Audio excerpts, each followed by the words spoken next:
আসসালামু আলাইকুম। আজকের ভিডিওটা টাইটেলটা খুবই পিকিউলিয়ার। ফাপড়ে উড়িয়া সারা কিন্তু চান্স পাইতে গেলে খেয়ে যায় মারা। এখানে একটা ছবিতে একটা প্রতীকী চিত্রতে দেখা যাচ্ছে একটা মানুষ উড়েই বেড়াচ্ছে।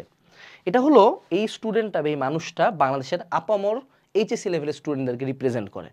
কেন রিপ্রেজেন্ট করে আমি একটু পরে কিছু ডাটা দিয়ে তোমাদেরকে বুঝাবো। তো সবাই মনোযোগ সহকারে ভিডিওটা দেখো। First year, second year, admission এক্সামিনে সবাই ভিডিওটা একটু দেখো, ভাল লাগবে।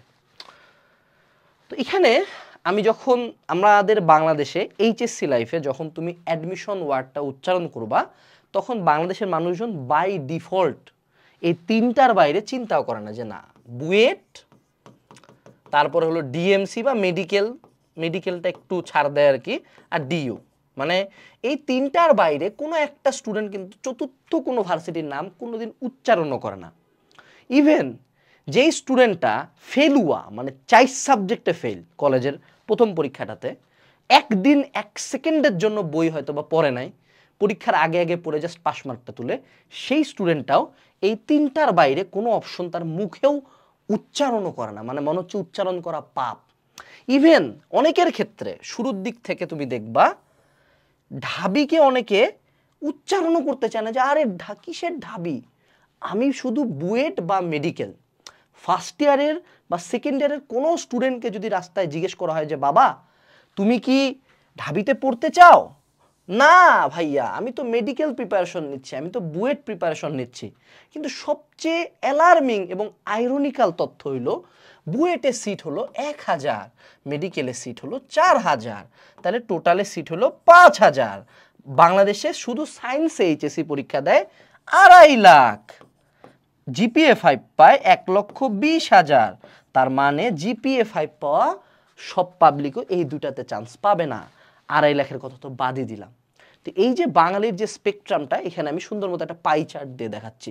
ফার্স্ট ইয়ারে এটা হলো ফার্স্ট ইয়ার, ওকে, টোটাল ফার্স্ট ইয়ারে স্টুডেন্টের গার্ডিয়ান বলো, স্টুডেন্টকে বলো, কিসের প্রিপারেশন নিচ্ছে? হয় মেডিকেল হলো 60% মানুষজন উত্তর হবে, না হয় বুয়েট হলো 40%, এর বাইরে চিন্তাই করে না। মাই গড, এত ভালো স্টুডেন্ট, আইজ্যাক নিউটন, মেফতাউল হক সিয়াম, সাদাব, মানে মাই গড, মেহরাবক জিহাদি, একদম সব টপার, ফার্স্ট বয়েস, ঠিক আছে, লেজেন্ডস। তারপর সেকেন্ড ইয়ারে উঠে কলেজের পরীক্ষা একটু ফেল টেল করে, তখন একটু গাগতর একটু ঝামেলা মনে হয় আর কি, যে মনে হবে না। এটা হলো একদম অ্যাডমিশনের আগে পর্যন্ত। তখন পর্যন্ত মেডিকেল করে 50% স্টুডেন্ট, না মেডিকেল আমি ডাক্তার হব, গ্রামে যাব, গ্রামের মানুষজনের চিকিৎসা করব, সেবা করব। তারপরে 30% মানুষজন তখন বুঝতে পারে যে না ঠিক আছে, তারপরও বুয়েট, নট কুয়েট টুয়েট না, কিন্তু বুয়েট, হ্যাঁ আচ্ছা। এবং তখন কিছু মানুষজন রিয়েলাইজ করে আচ্ছা ঠিক আছে আমার দিয়ে মনে হয় ঢাবি বুয়েট হবে না। 20% মানুষজন তখন পর্যন্ত এবার ঢাবিকে অপশনে ইনক্লুড করে। অর্থাৎ সেকেন্ড ইয়ার টু একদম অ্যাডমিশন সিজন শুরু হওয়া পর্যন্ত সিনারিও এটা যে 50-30-20 রেশিওতে, তখন পর্যন্ত ঢাবির পার্সেন্টেজটা খালি দেখো, জাস্ট 20% পর্যন্ত মানুষজন বলবে অ্যাকচুয়ালি যে আমি ভার্সিটি ইউনিট কোচিং করব। দেন আসলো হইল গিয়ে আমাদের অ্যাডমিশন টাইম, এবং অ্যাডমিশন টাইমের সময় এইচএসসি রেজাল্টটা দিয়ে দেয়। তখন বাঙালির পুরা সিনারিও চেঞ্জ হয়ে যায়। তখন বাঙালি ঢাবিকে বলে যে আমি 30% মানুষজন বলে যে না আমি ঢাবিতেই পড়তে চাই, ঠিক আছে। তখন আবার 20% মানুষজন জাবি, রাবি, চবি, যেগুলো একটু টপ ক্যালিবার ভার্সিটি ইউনিট, সেগুলোর কথা একটু চিন্তা করা শুরু করে। এবং 50% মানুষজন তখন আল্লাহর কাছে বলে ইয়া নাফসি ইয়া নাফসি, আল্লাহ কোনো মতন পাবলিকে একটা চান্স দাও, আল্লাহ একটা পাবলিকে চান্স দাও। এই যে এই সেম পাই চার্টটা এইখানে কনভার্ট হইতে সময় নেয় বেশি না, 1.5 ইয়ার্স। সো ঘুরে উল্টে সবাই তখন একদিকেই দৌড়ায় এ ইউনিট। কিন্তু শুরুর দিকে তুমি যদি ফার্স্ট ইয়ার কোনো একটা স্টুডেন্টকে বলো বাবা তুমি এ ইউনিট কোচিং করবো, ছি ছি এরকম করে, যে মিমটা আছে না, ওরকম ছি বলে তারা দিবে যে আর কিসের ভার্সিটি ইউনিট, আমি তো বুয়েট, আমি তো মেডিকেল। এটাই হলো বাঙালির সমস্যা।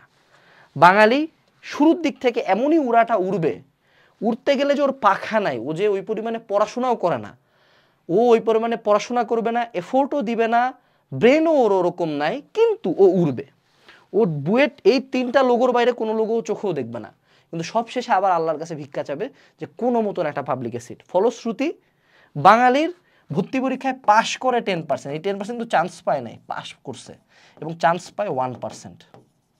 এবং আমি যতই ভিডিও বানাই এই সমীক্ষা চেঞ্জ হবে না, কারণ মানুষ খুবই খারাপ। আমরা বেলতলায় একবার যাই না, আমরা বেলতলায় 4-5 বার যাই, এনশিওর করি যে বেলটা আমার মাথায় পড়ছে, ঠিক আছে?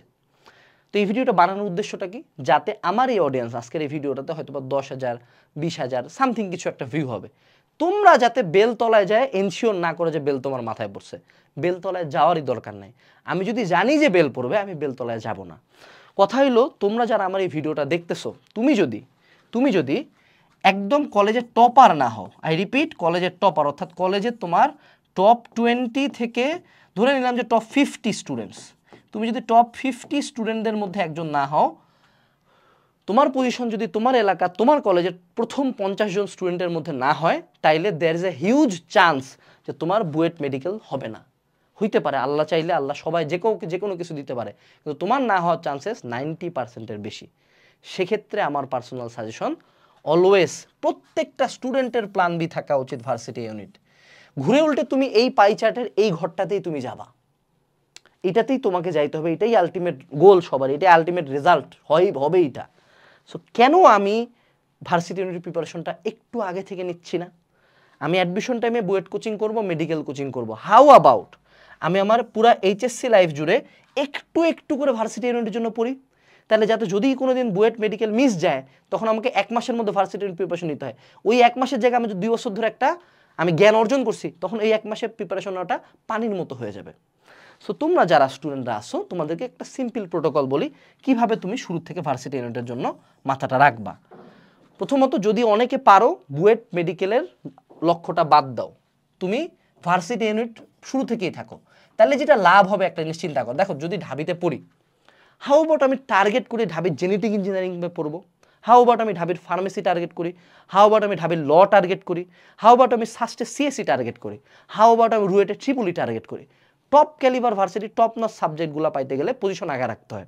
এইটা লাস্টের ঢাবিতে চান্স বা বুয়েটে চান্স মিস করার পরে 1 মাস পরে হয় না, মেডিকেলে চান্স মিস করার পরে 1 মাস পরে হয় না। শুরু থেকে যদি ইউনিট থাকে, তখন তুমি এই ভার্সিটিগুলো top 100, top 200, top 500 position target করতে পারবা। সো এই টার্গেটটা করো, প্রথমেই বুয়েট মেডিকেল সুইচ করো। আর যারা সুইচ করতে চাচ্ছ না, তারা প্ল্যান বি হিসাবে ভার্সিটি ইউনিট রাখো। এখন সিম্পল একটা প্রোটোকল ফলো করবা। দেখো, আমাদের একাডেমিকটা অ্যাডমিশন করছে, আমরা অ্যাডমিশন ক্লাস কেন অ্যাড করছি, এটা তো খুব অ্যাবসার্ড একটা বিষয়। একটা মানুষ এইচএসসিতে পড়ে, তাকে ভার্সিটি মেডিকেল ইঞ্জিনিয়ারিং এর ক্লাস দেওয়ার মানেটা কি? সে কি পাগল? আমি কি পাগল? তুমি পাগল? এটা দেওয়ার রিজন দুইটা। এক হলো যে তুমি যাতে অ্যাডমিশন টাইমে এখানকার ক্লাস করতে পারো, পুরাতন ক্লাসগুলো হলেও করতে পারো, নতুন তো আমরা পড়া না হবো। কিন্তু 2 হইলো, এইখানে যে একটা স্টুডেন্ট, আমরা যেটাকে বলি প্যারালাল অ্যাডমিশন পড়াশোনা, যে এখানে একাডেমিকের পড়া পড়লো এবং স্টুডেন্টটা একটু সময় নিয়ে হইলো অ্যাডমিশনে 2-1টা ক্লাস দেখলো, 2-1টা বই পড়লো। বাঙালি অ্যাডমিশনের পড়াশোনা শুরুই করে জাস্ট 3 মাসে। একটা স্টুডেন্ট 2 বছর ধরে যদি একটু দেখেও, তাও তো আইডিয়া। যে কোনোদিন পানিতে নামেই নাই, তাকে সাঁতার শেখানো আর পানিতে গলা পর্যন্ত যাইতে পারে, তাকে সাঁতার শেখানোর মধ্যে ডিফারেন্স আছে। সো আমরা ওই গলা পর্যন্ত পানিতে তোমাকে নামাচ্ছি। তুমি যেটা করবা, এখানে দেখবা varsity unit standard, varsity unit course নামে একটা সেকশন আছে। কোনো একটা চ্যাপ্টারের ক্লাস করার পরে, পড়ে আসার পরে ওই ক্লাসটা 2x স্পিড দিয়ে দেখো এবং পারলে 2-4টা নোট করো। দেন তুমি দেখবা ইউনিভার্সাল লেকচার শিটে তোমাকে অ্যানালাইসিস মেগা বুক পড়তে বলতেছি আমরা, যে কোন কোন টাইপ বা টপিক বা শর্টকাটগুলা ভার্সিটি ইউনিটে আসে। বই কেনার কোনো দরকার নাই, এইখানেই দেখবা ইউনিভার্সাল লেকচার শিট আছে। ওখানে দেখবা প্রথমে আসে varsity unit segment, medical segment, engineering segment. Varsity unit সেগমেন্টে সব শর্টকাট, সব প্রিভিয়াস কোশ্চেন পাবা, ওখান থেকে পড়ো, অ্যানালাইসিস করো। 3 নাম্বার শর্টকাটগুলো জানা, যে এই যে বিপরীত ম্যাট্রিক্স করা যায়, বিপরীত ফাংশন করা যায়, মুখে মুখে ক্যালকুলেশন করা যায়, পিএইচ নির্ণয় করা যায় মুখে মুখে, তারপর হলো বিটের ম্যাথগুলো করা যায়। এই শর্টকাটগুলো শুরু থেকে জানা এবং প্র্যাকটিস করা। লাস্ট বাট নট লিস্ট, এই যে প্র্যাকটিস করা। যে এই 3টা কাজ যদি তুমি করো, ভেরি গুড, বাট ভুলে যাবা। চতুর্থ কাজটা হলো মাঝে মধ্যেই সময় সুযোগ পাইলেই এমসিকিউ এক্সাম দাও, কোচিংয়ে, অনলাইনে, অফলাইনে। এই কোর্সে 600 এক্সাম আছে। একটা চ্যাপ্টার পড়ার পর ওগুলো এখানে এমসিকিউ এক্সামই আছে। বসে বসে এক্সাম দাও না, বাসায় বসে আসো, গাইডের মধ্যে 2-4টা এমসিকিউ টিক মারো, টেস্ট পেপারে 2-4টা এমসিকিউ সলভ করো। এই সিম্পল কাজটা করলে তখন তোমাকে আল্লাহ পাবলিকে একটা চান্স দেয়, এই কথা বলতে হবে না।